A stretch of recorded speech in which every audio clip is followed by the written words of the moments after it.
Hello guys, स्वागत है आप सभी का एक बार फिर से हमारे YouTube platform the physics game पर।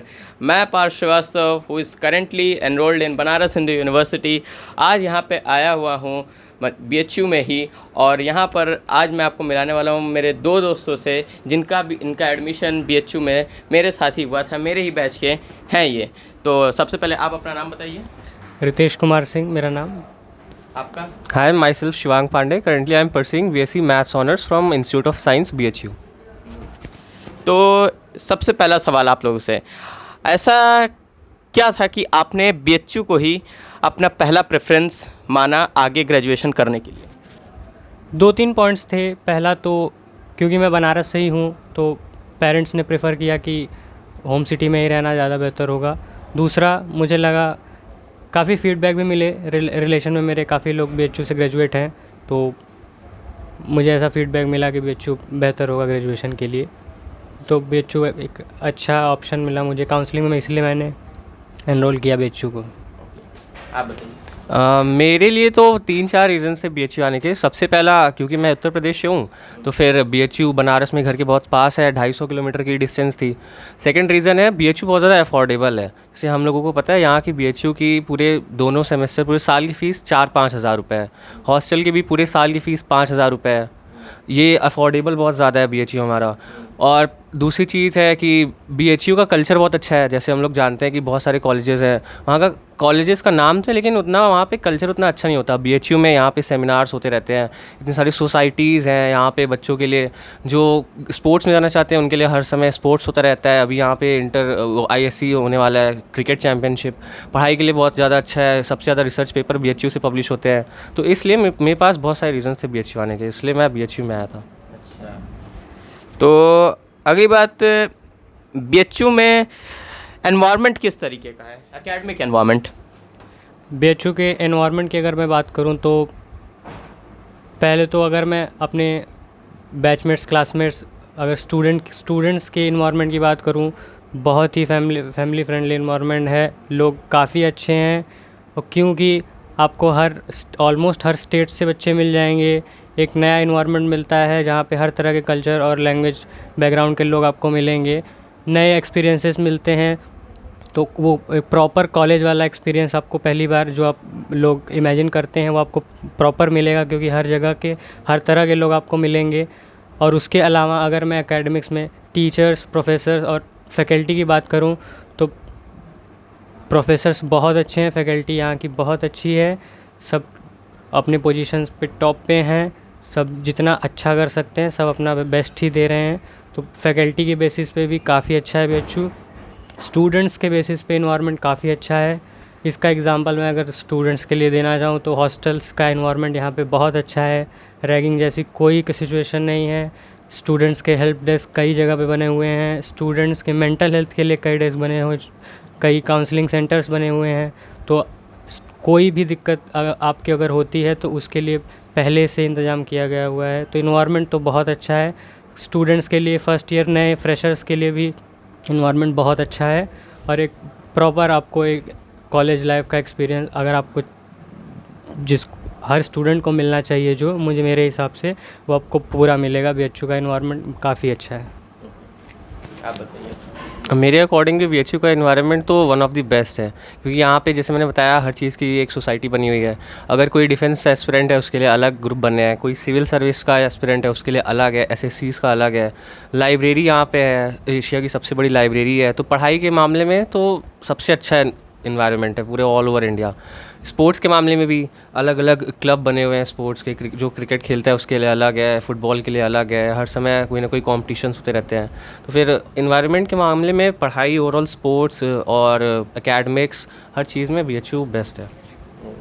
अच्छा, बीएचयू में क्या क्या फैसिलिटीज़ प्रोवाइड होती है स्टूडेंट्स को, जो उनके लिए एक तरीके से काफ़ी हेल्पफुल भी रहती है और नेसेसरी भी होनी चाहिए? सबसे पहले तो मैं एकेडमिक्स की बात करूं तो एकेडमिक्स में आपको जो कोर्स मिला है उसकी फैकल्टी, कोर्स से रिलेटेड जितने भी आपको सेमिनार्स हो सकते हैं पूरे कराए जाते हैं। स्पोक्स पर्सन्स डिफरेंट अपने आपके पर्सनल फील्ड से भी, डिफरेंट फील्ड से भी पूरे ऑल ओवर इंडिया, यहाँ तक कि अब्रॉड से भी प्रोफेसर्स और अपने फील्ड के जो टॉप मोस्ट पोजीशन होल्डर्स हैं उनके सेमिनार्स हमेशा ही किए जाते हैं, हर डिपार्टमेंट और फैकल्टी में किए जाते हैं। तो ये एकेडमिक्स की बात हो गई। जैसा मेरे दोस्त ने बताया कि स्पोर्ट्स से रिलेटेड सारी फैसिलिटीज़ प्रोवाइडेड हैं। लाइब्रेरी, अब मेरे दोस्त ने अभी बताया कि एशिया की सबसे बड़ी लाइब्रेरी, कोई भी कंपैरिजन नहीं है उसका। आप इतना अच्छा इन्वायरमेंट है स्टडीज़ के लिए, स्पोर्ट्स के लिए। आपको काउंसलिंग की ज़रूरत है तो उसकी फैसिलिटीज़ प्रोवाइड होंगी स्टूडेंट्स को, ज़्यादातर फ्रेशर्स को। रैगिंग का कोई सीन नहीं है तो आपको टेंशन लेने की, ऐसा कोई स्ट्रेस रिलीफ सेंटर्स भी काफ़ी सारे हैं। तो आपको डिप्रेशन से डील करने के लिए, एग्ज़ाम के स्ट्रेस से डील करने के लिए, सबके लिए हेल्प डेस्क बने हुए हैं। स्टूडेंट्स को मेरे हिसाब से जितने भी एक्स्ट्रा करिकुलर एक्टिविटीज़ कोई कर सकता है, न्यू एजुकेशन पॉलिसी भी अप्लाई हो चुकी है बीएचयू में, तो आपको सारे वो कोर्सेस अवेलेबल कराए जा सकते हैं जो एक मल्टी डिसिप्लिनरी और स्किल में आपको ज़रूरी हैं बैचलर्स कोर्स में। जैसे मैंने पहले सेमेस्टर, मुझे मल्टी डिसिप्लिनरी में फ़ाइन आर्ट्स की एक कोर्स मिली एक सेमेस्टर के लिए, जिसमें मेरा पहले से इंटरेस्ट था। मैंने कुछ बहुत सी नई चीज़ें सीखी। दूसरे सेमेस्टर में मुझे फ़िलासफ़ी का मल्टी डिसिप्लिनरी मिला कोर्स एक सेमेस्टर के लिए। मैं साइंस बैकग्राउंड से हूँ, पर मेरे कुछ पर्सनल इंटरेस्ट भी हैं, तो उनको भी ध्यान में रखते हुए NEP policy, new education policy apply हो चुकी है बीएचयू में। तो आप अपने कोर्स के अलावा भी जितने भी डिफरेंट स्किल सेट्स आप डेवलप कर सकते हैं, सभी तरह के स्किल सेट्स को इन्फ्लुएंस करने के लिए अब आपको हर तरीके के एसेट्स और सोर्सेस मिल जाएंगे। तो इस हिसाब से तो बीएचयू में ऑलमोस्ट सारी ही फैसिलिटी जितने भी स्टूडेंट्स को प्रोवाइड की जा सकती हैं, उनके ओवरऑल ग्रोथ के लिए एक ग्रेजुएशन कोर्स में फ्रेशर्स के लिए वो सारी फैसिलिटीज़ प्रोवाइड की जा रही हैं। आप बताइए। जैसा कि सब फैसिलिटीज़ डिस्कस हो ही चुकी हैं, लेकिन मैं कुछ ऐड करना चाहूँगा। बीएचयू में जो सबसे अच्छी फैसिलिटीज़ हैं वो यहाँ का वाईफाई, फ्री वाईफाई हर जगह चलता है। यहाँ का स्पोर्ट्स, स्विमिंग पूल है। यहाँ पे एक्स्ट्रा एनसीसीज़ हैं हर विंग की, एयरफोर्स, आर्मी, नेवी। तो जो डिफेंस एस्पिरेंट है उसके लिए फ़ैसिलिटीज़ हैं, जो स्विमर है उसके लिए स्विमिंग है। फ्री वाईफाई हर जगह चलता है। यहाँ पे हम लोग जानते हैं बीएचयू सबसे बड़ा रेसिडेंशियल कॉलेज है इंडिया का, तो हॉस्टल्स में बहुत सारे बच्चे हैं, खाना बहुत कम रेट पे मिलता है। तो ओवरऑल यहाँ पे फैसिलिटीज़ बहुत सारी हैं स्टूडेंट्स के लिए। तो आपने प्रिपरेशन किस तरीके से की थी? CUET के थ्रू ही यहाँ पे एडमिशन मिलता है लोगों को बीएचयू में, तो आपकी प्रिपरेशन किस तरीके की थी और आपने किन टेक्स्ट बुक्स को ज़्यादा मीन्स अपने तरफ से ओपिनियन में लिया था? प्रिपरेशन की बात करूं मैं अपने CUET की, तो सबको पता है कि अगर आपका फ़र्स्ट अटेम्प्ट है तो आप बोर्ड के एग्ज़ाम के जस्ट बाद ही आपको CUET देना होता है।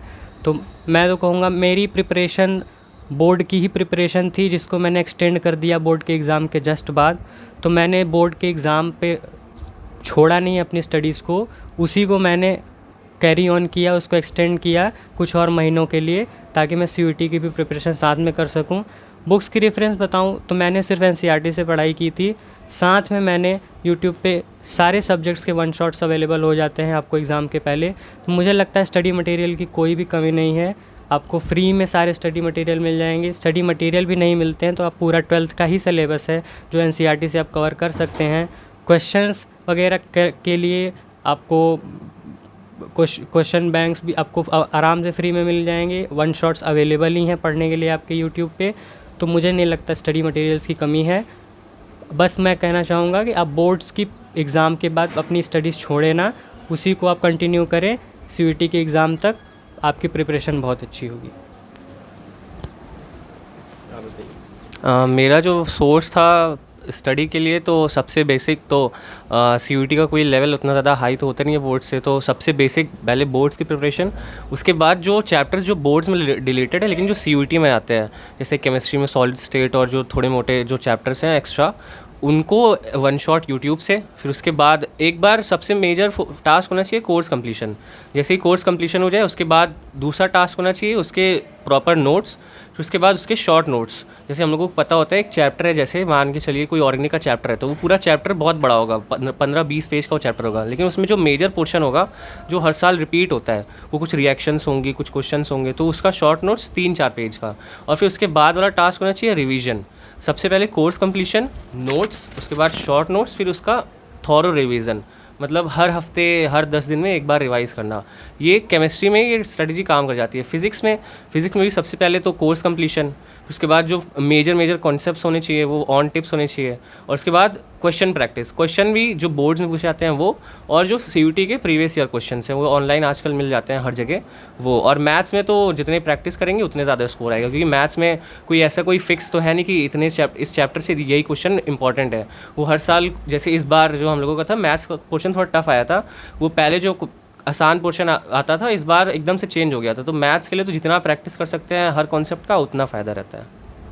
मीन्स हर चीज़ में NCERT फोकस करना ही सबसे मेन काम है। सबसे बेसिक काम तो NCERT है। NCERT एक बार हो गई तो उसके बाद फिर तो कोई भी बुक से पढ़ सकते हैं और PYQ कर सकते हैं।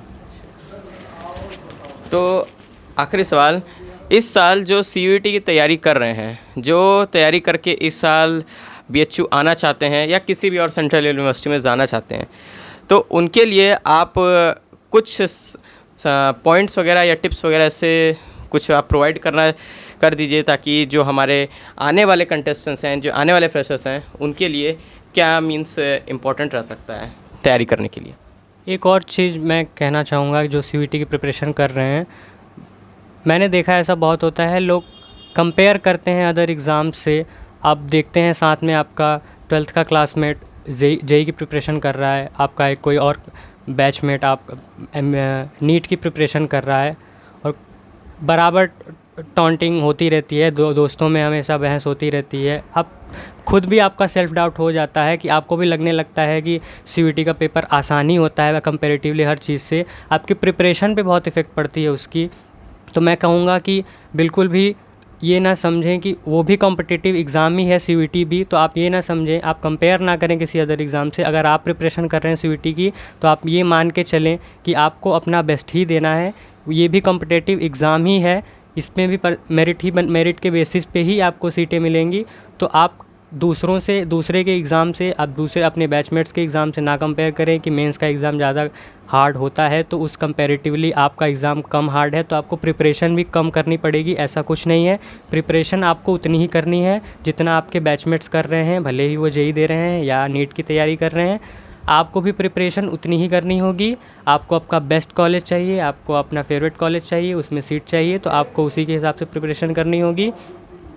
मैं इससे ज़्यादा तो नहीं बोलना चाहूँगा। मैं अपना बस कहना चाहूँगा, अपने NCERT के नोट्स पे फोकस करें, बोर्ड की प्रिपरेशन को ही एक्सटेंड करें।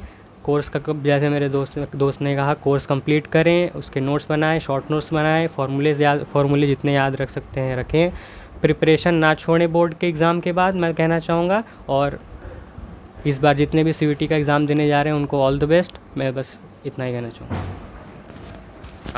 मेरी तरफ से तो एक ही एडवाइस रहेगी कि जैसे 1 महीने बाद CUT होने वाला है, तो अभी तक जो भी जिस सोर्स से भी पढ़ा है उसी सोर्स को बाइबल मान के डेली रिवीजन, और जितने ज़्यादा हो सके उतने ज़्यादा मॉक टेस्ट, और ख़ुद पे पूरा 100% कॉन्फिडेंस होना चाहिए, और बस फिर अपने आप एग्ज़ाम अच्छा हो जाएगा। और मन में एक चीज़ हमेशा सोचनी चाहिए कि जिस एग्ज़ाम के लिए तैयारी कर रहे हैं उसके बाद हमारी लाइफ एकदम से चेंज आएगी, तो उसी चीज़ को एक मोटिवेशन मान के अपना कोई नया इंटरेस्ट डेवलप करके अच्छे से CUT की प्रिपरेशन करनी चाहिए। और जितने भी लोग CUT की प्रिपरेशन कर रहे हैं उनको ऑल द बेस्ट। तो जैसा कि आप सभी ने देखा कि जो भी हमारे आने वाले एस्पिरेंट्स हैं या जो ड्रॉप लेके फिर से मींस तैयारी कर रहे हैं यहाँ आने के लिए, तो उसके लिए इन्होंने जितने भी टिप्स बताए या पॉइंट्स बताए और जो भी बातें यहाँ पे बताई आप सभी के लिए, आपको उन चीज़ों पे फोकस रखना होगा, तभी आप जाके जो आपका एग्ज़ाम होने वाला है तभी आप उसमें अच्छा परफॉर्म कर पाएंगे। और इस बार आपके लिए एग्ज़ाम में कोई भी चॉइस नहीं रहेगा, क्योंकि इस बार जितने क्वेश्चंस आएंगे वो सारे के सारे आपको करने हैं, आप एक भी क्वेश्चन लीव नहीं कर सकते हैं। तो अपनी तैयारी को बहुत अच्छे से वेल फोकस्ड होके करिए और एक ऑर्गेनाइज मैनर में आगे चलिए। तो अब इस वीडियो को मैं एंड करता हूँ। जितनी भी बातें यहाँ पे आपने सुनी, आपको सब हो सकता है अच्छी लगी हो, और अगर ना भी लगी हो तो एक बार अपने आप को उस जगह पर रख के देखिएगा जहाँ पर ये लोग एक समय पर थे, तब आपको एहसास होगा। तो अब इस वीडियो को एंड करते हैं, ज़्यादा लंबा नहीं ले जाते हैं। अब हम मिलेंगे अपने नेक्स्ट वीडियो में, तब तक के लिए take care and all the best for your upcoming exam. Bye bye.